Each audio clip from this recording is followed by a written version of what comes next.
All right. Hi, guys. We are going to talk about our AAC communication devices and the ease or the difficulty of how our last discussion about the marshmallow activity went. So my first question is, what did you learn during the discussion with the devices?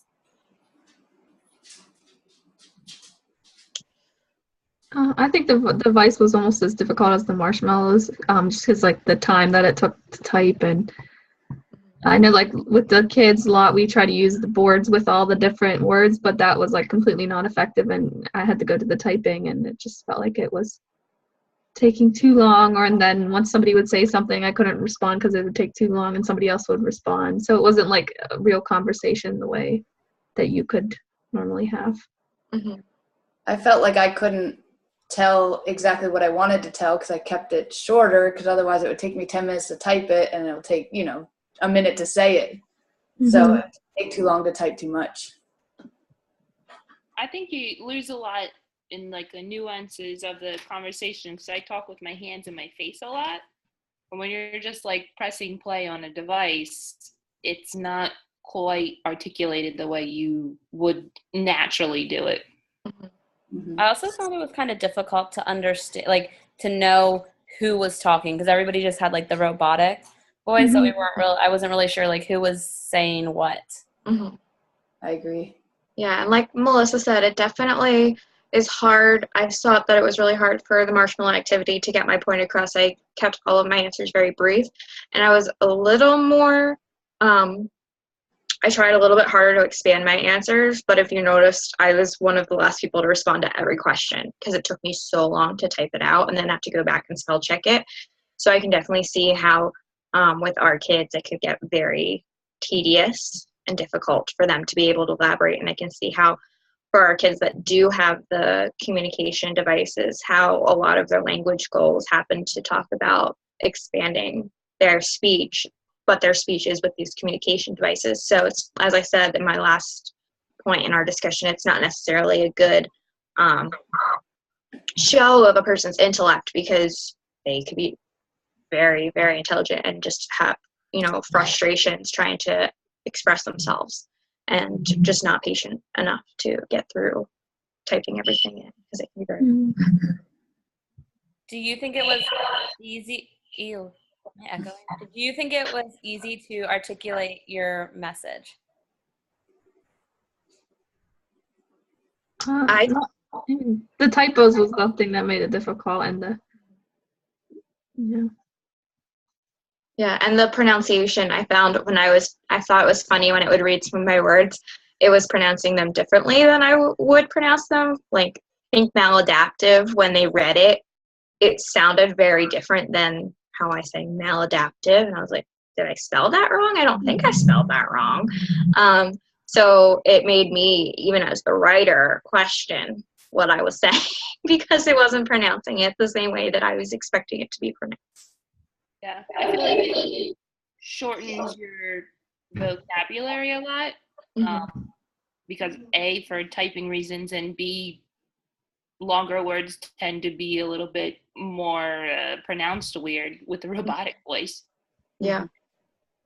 Yeah, I don't know about you guys though too. Like, I'm not the world's best speller, so I would only use words that I knew I could spell quickly and correctly, because then it wouldn't read it right, and autocorrect also didn't help either. Yeah, that's what I was gonna say. Like the articulation part, like it was clear when it was talking, but like you said, it might say a word differently than the way we say it, and it's in a robotic voice, but you could still, for the most part, like hear it. It was clear.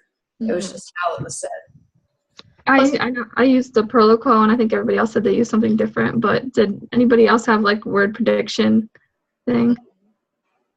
On there, it was kind of distracting to me because it was like changing as I typed, and so I had to just sort of ignore it. And I probably, if I got used to using it, it would have been better. But yeah, the other thing is with the different pronunciations and the robotic voice, that it didn't really come up in our conversation, but I could see being a problem later, is a lot of the kids in my classroom struggle with sarcasm and being able to understand sarcasm. and with such a specific tone of voice constantly, it's not helping them learn how to use the inflection when they're doing questions or being able to hear that back. Because if their tone is so flat, then it's when they say the question, it's not going to be the same as when someone uses their voice to say it back. And then same thing with sarcasm. There's all those little inflections in our tone and our voices when we say certain words, when we're being sarcastic versus when we're being serious. And it's not helping our kids learn those because they're not going to be able to use them themselves. Right. Was everyone able to understand each other? Was there like any challenges with understanding what people said?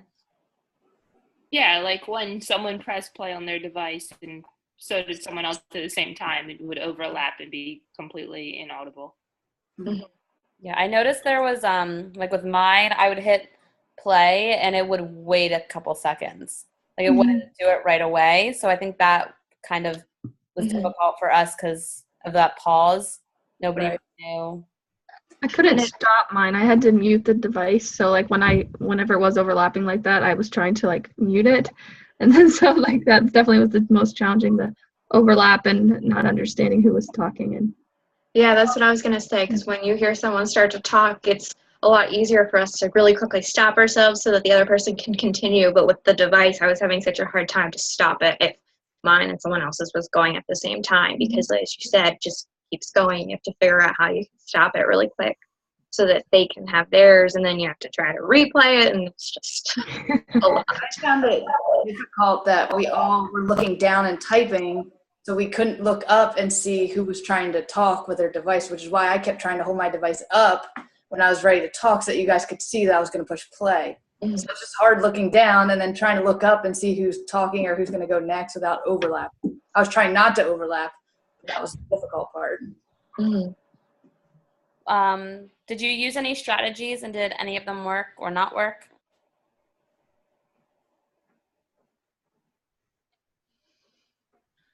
I didn't really use many strategies. I like how Melissa was trying to hold her phone up so we could tell when she was trying to talk. I think that would be really smart and something that like hopefully I'd pick up on as we'd continue if it was a longer conversation. But I was just like trying to type out my sentence and I was trying to look at the questions ahead of time so I could see what the next question was going to be so I could try to type it out, my answer, and get like a head start so it didn't take forever. Right. I almost sort of felt like the discussion kind of drug on a little bit just because like there were so many points where we would have to just like sit and wait. It felt like a very long 10 minutes. I agree with that. I was trying to like get you guys to all talk and maybe even I talk since I did the marshmallow activity and then type the question that I was trying to ask next to keep the discussion going. But there were periods of time that you guys were sitting there in silence because you're waiting on me to keep the meeting going. And my last question is, how did you feel about about using the devices for communication as a whole? One thing that I think is not strange, but I guess because we're all adult women, using an adult woman's voice makes sense for us. It's not there, at least on the app that I had, there wasn't a lot of choice in the voice. I don't have any students that need to use any sort of help as far as creating a voice, but I feel like it'd be very weird to have like, a 10-year-old having an adult woman respond for him, Yeah. I think that's strange. I found this really interesting. I actually used to teach a speech language class, so it was for students that had a lot of trouble communicating, and we had a lot of therapies, and I co-taught with a speech language pathologist, so she'd push in very often as well as have pull-out sessions with the students one-on-one and in dyads. And reflecting back on it now, we use some low-tech things that I would use with some of my other kids that have autism now to help them work towards earning things and communicating. We had some pictures and stuff like that just so that it helps visually give them those options to understand the expectations. But there wasn't much use of an assistive technology. There's a class that's much more that has much more needs, so they do use those. But thinking back, I wish that we had integrated a lot more into that class, looking at it now, than what we had done in the past. I think it was difficult to have a conversation with a device, but I could see how it would be better than not being able to have any conversation. Right. And I was thinking about how my nonverbal students with autism, they use a board with the pictures, and it's completely different than if you can't spell and you can't communicate like we did with the devices. It's a completely different thing. I teach preschool, so like this type of communication is too high for my kiddos. We use Board Maker, so pictures to communicate. So like this won't work well in my classroom, what I teach, but I like that it gives some of my students, or could give some of my students, a voice versus just a picture where it might just say, 2 or 3 words. Once they could spell, right? Yeah, exactly. Yep. No. All right. Well, thank you guys. That our time is up. I'm going to stop the recording now.